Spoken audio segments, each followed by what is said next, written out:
Vous êtes payé combien en moyenne quand on parle de sous-payé ou de non-respect des tarifs? En fait, le chiffre qui revient souvent pour les danseurs, ça c'est en général. Donc soit sur les annonces, soit quand on te démarche, c'est 100 euros.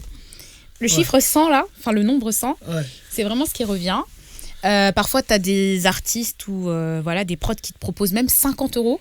Parce qu'ils proposent au modèle, au figurant 100 euros par exemple. Dans la France de Macron, là, c'est dur, 50 euros. Ou parfois, même le 100 euros, on veut le négocier et descendre à 80 euros. Donc ça, c'est un truc, tu peux même voir les annonces, c'est un truc qui revient. Après peut-être des fois quand vous êtes beaucoup aussi. Il y a ça, mais alors ne prends pas trop, tu vois, fais selon tes moyens.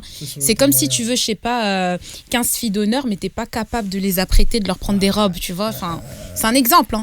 Mais comme j'ai dit, ça c'est un chiffre qui revient souvent. Mais quand tu as de l'expérience ou quand tu as une bonne personne qui te book ou autre, ça peut se négocier. Donc parfois, tu as des tournages à 200 balles, 250 euros, 300 euros. Mais voilà. Et encore, faut aller les chercher ou être dedans depuis un moment. Mais quand tu débutes, en fait, le problème aussi, c'est que tu as aussi beaucoup de débutants. Quand je dis débutants, c'est des gens qui débarquent dans le milieu des tournages, etc.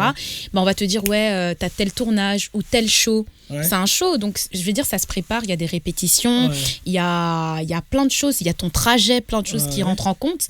Et le fait qu'on te propose 50 euros, je sais pas, tu vas par exemple faire le Casino de Paris. Les gens vont voir ça comme un gros truc, t'as dansé, le Casino de Paris, mais l'artiste va peut-être te proposer 60 balles. Et encore, c'est parce que t'as refusé le 50. Donc, 60 euros. Et donc, il va essayer de négocier ça. Alors, et donc, tu donné, t'as transpiré ta chorégraphie. Et encore, tu refuses. Hein. Enfin, si tu veux, si t'as ces capacités, tu refuses. Mais c'est un truc qui peut t'arriver. Et niveau chiffres, c'est des trucs qui reviennent souvent. En tout cas, le 100 balles, là, on connaît tous.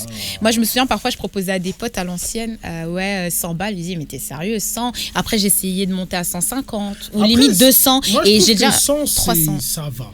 Mais en fait, ça quand tu dis ça va, ça dépend de ce que tu demandes. Il faut penser au nombre d'heures. Tu vas me dire, c'est 100 balles. Peut-être 1 heure. 2 heures, ça dépend qui.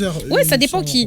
Mais et encore, ça dépend si la personne vient faire un freestyle ou elle se prépare, mais pas autant que si, je sais pas, il y a une chorégraphie à 5 personnes. Parce que ça arrive aussi quand ils veulent limiter le budget, ils vont te faire venir avec des danseurs que tu connais pas, vous avez pas l'habitude de bosser ensemble.